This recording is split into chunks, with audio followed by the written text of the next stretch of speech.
Terror Package by C.J. Quinn. Halloween had finally arrived. The best time of the year was here once again, and the setting was perfect. Pumpkins lined the streets, bringing an amber glow to the neighborhood as the crisp autumn leaves danced in the wind. Halloween decorations scattered themselves mercilessly from house to house, webbing the town in excitement and anticipation for what was sure to be a killer night. I had finally picked up all the candy I needed for the trick-or-treaters that would soon descend onto my porch. The house to myself all night with my parents being out of town, not before leaving me with the usual parental speech. "Don't throw any parties, Sophie. Make sure you lock all the doors at night, Sophie. Blah blah." I wasn't in the mood for any parties as it was. All I wanted to do was get comfy and watch a bunch of cheesy classic horror movies. That was my idea of a good night. As I drove down the hustling streets, there were already trick-or-treaters dressed up to scare, patrolling the streets as they hunted for candy. So I decided to turn down a country lane to take a shortcut home, and to save the hassle of having to stop every 30 seconds with trick-or-treaters crossing the streets. As I drove down the country lane, I switched to full beam as the darkness consumed the road in front of me, the absence of streetlights disappearing behind me, with only the moonlight shining down the cracks of arching trees that towered high above, sheltering the road.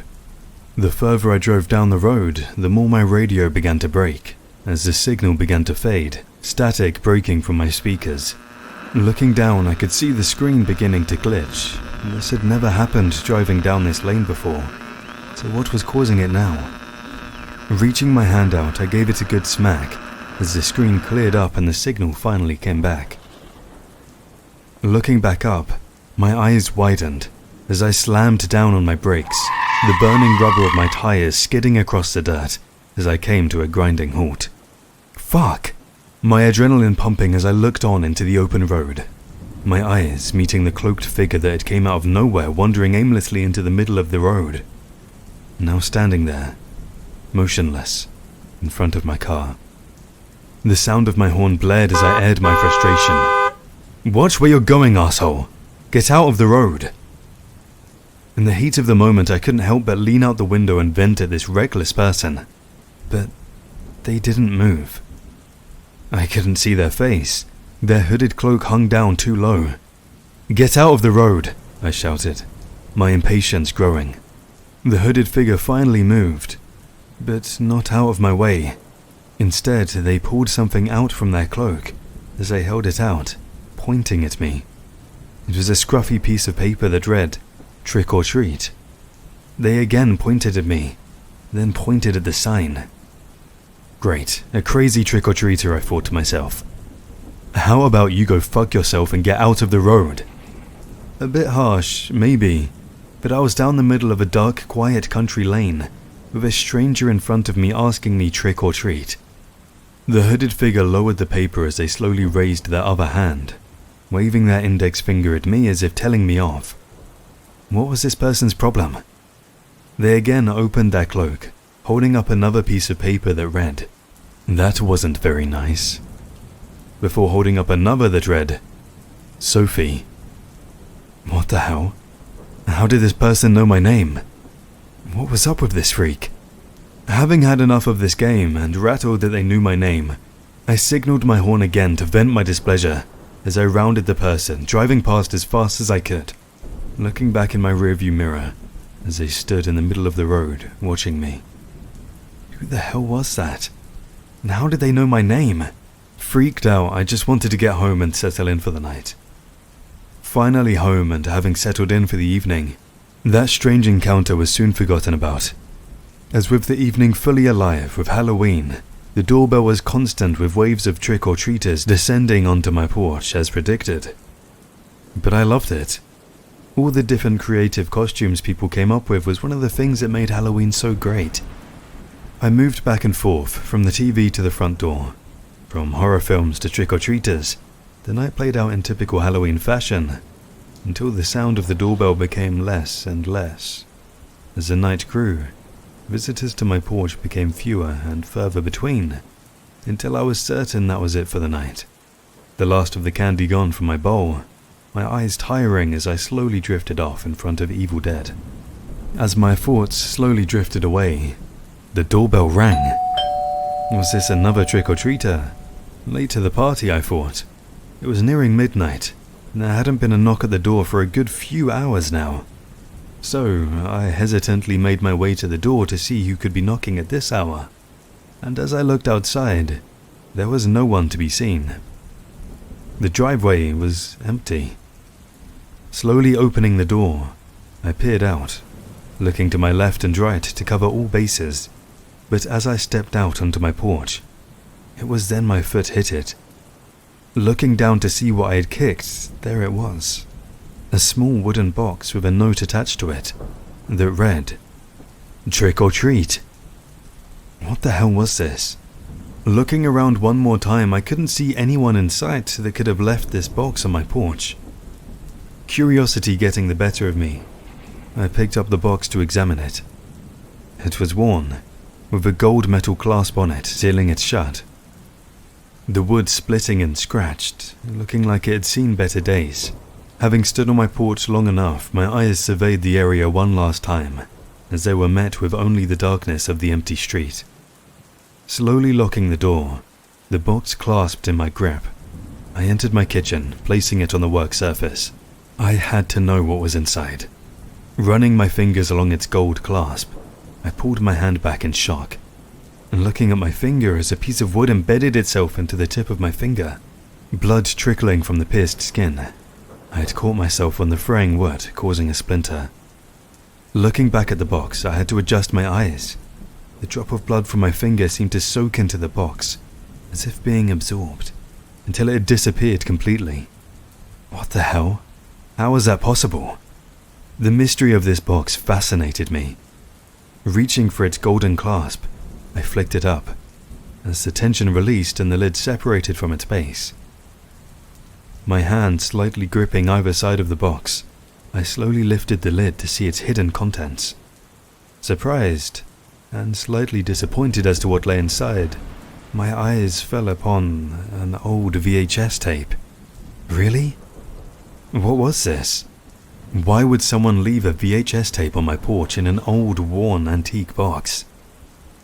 Was this some kind of prank? As I pulled the tape out of the box, examining it, it was then I noticed along its edge, written in black marker, it was titled, Halloween 2024. It was titled, This Halloween. I couldn't help myself but wonder what was on the tape, who had left it, and why. Knowing there was only one way to find out, I gazed at the mysterious tape in my hand. I gripped it tight as I headed into my front room. The light glowed from my TV as I switched it on, bringing a blue ambience to the room. Kneeling down in front of my TV, holding the tape out in front of me, I examined it one more time. As I slowly inserted it into the mouth of my video player, it leaving my hand as it disappeared from sight, the player churning as it embedded the tape into its core, coming to life as the blue glow vanished from the screen, as static blared from the speakers, black and white lines filling the screen. Sitting back, I gripped the control as I hit play. The static continued, and there was no change. Was this a blank tape? My finger pressed forward as I tried to search for the footage concealed within the tape, but it wouldn't forward. Pressing it again harder, there was no change. The feeling of disappointment washed over me, as I conceded this must be some stupid prank. I leant forward to eject the tape, but as my finger hovered over the button, I stopped in my tracks, as a sound emerged from the TV. The ambience of the room changed as I sat back, looking at the dark screen. There was footage after all. My eyes focused on the screen as I struggled to make out what I was seeing. The footage was blurry, but I could make out the sound of a woman crying. It sounded as if she was scared. Of what, I couldn't see. Studying the footage, I slowly began to make out what seemed to be the silhouette of a woman chained up on a chair, but the footage was still too dark to see who it was. As her fearful cries continued, the haunting sound of something I had never heard before emitted from the speaker. What I could only describe as a beastly breathing, not of a human. A red glow of whatever this was began to slowly bring more light to the footage. It looked like some kind of cave. The red glow became clearer, as it seemed to be flickering off flames, lighting up wherever this place was. The more I studied, the more my eyes uncovered, and the more I began to feel uncomfortable. The video panned around the room as the beastly breathing continued. My eyes widened as I realized what I was looking at. Inside the cave were piles of naked corpses, sprawled along the walls and floors of the cave like layers. Body parts from men and women as if they had been feasted on. But what was this low-budget horror I was watching? Who left this on my porch? The video then cut back to the woman in the chair. Still, I couldn't see her clearly. The area was dark, the footage grainy. Her whimpering cries suggested she was gagged, unable to speak. As the footage slowly became clearer, I could slightly make out her body but not her face. Studying the footage of this strange horror, I tried to make out who it was. As the video neared, that couldn't be right. The woman in the chair, she was wearing my clothes. The same clothes I was wearing. The navy blue sweatpants and the white hoodie with Allstate wrote across the front. What the fuck? It was like it was me sitting in the chair. If not, then one hell of a coincidence we were wearing the exact same clothes. How was that possible? The haunting breathing got heavier and louder as it blared through the TV. My pulse began to race, the sound embedding into my ears as the video closed in on the woman in the chair. My eyes unable to look away, dying to see who it was in the chair. But the screen cut off. Silence fell, and the beastly breathing gone. The woman in the chair gone. As the tape kicked back into gear, the footage was now footage of a set of gleaming headlights.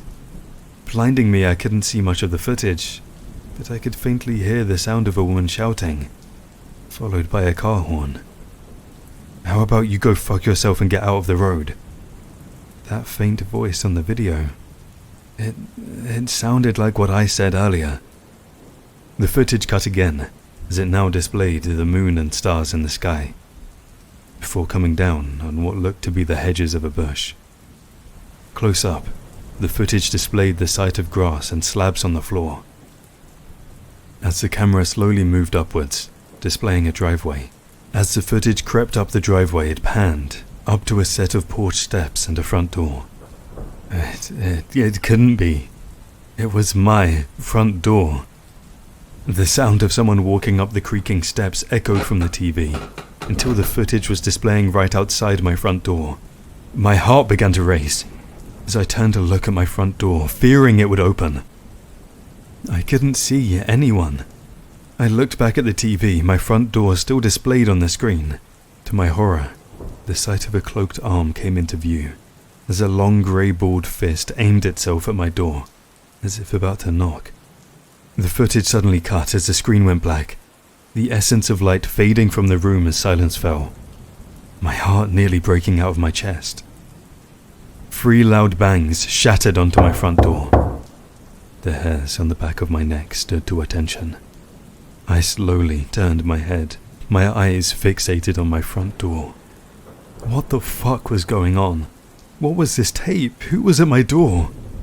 Slowly getting to my feet, my shaky breaths filtered into the room as I slowly edged towards my door. One bare foot at a time graced the cold floor as I stopped right behind my door, composing myself. Hello? The fear clear to hear in my voice, and there was no answer. Peering through the spy hole, there was no one there, the porch empty. My shaky hand gripped the doorknob as I slowly unbolted the chain, opening the door as the cold night's air hit me. My bare foot crossing the threshold as I peered outside. There was no one. Retreating back inside, I shut the front door, locking it. As soon as I did, I froze, fear consuming me as my body shook. The sound of beastly breathing ran down my spine as it echoed from behind me, the light from my glowing TV radiating around the room as I slowly turned my head to face the TV. My eyes widened to what was displayed. The footage of me at my front door, not alone, a haunting figure towering behind me. The harrowing screams echoed through the house and into the chilling Halloween night, slowly falling to an eerie silence. The old, empty, worn antique box lay upon the kitchen surface. The sight of a long, bony, dark grey reptilian-like hand stroked the box, slowly opening the lid as it placed the VHS back in the box. A new sticker placed across the tape, now titled, Sophie, Halloween 2024. Hey guys, we hope you're enjoying spooky season and are enjoying the content. If you enjoyed this horror original terror package, let us know in the comments and say hi. Don't forget to like, share this video and subscribe. It really helps us out and gives us the opportunity to bring you more terrifying content. Thanks for listening again, as always, Horror Motives community. And until next time, remember, fear lies within.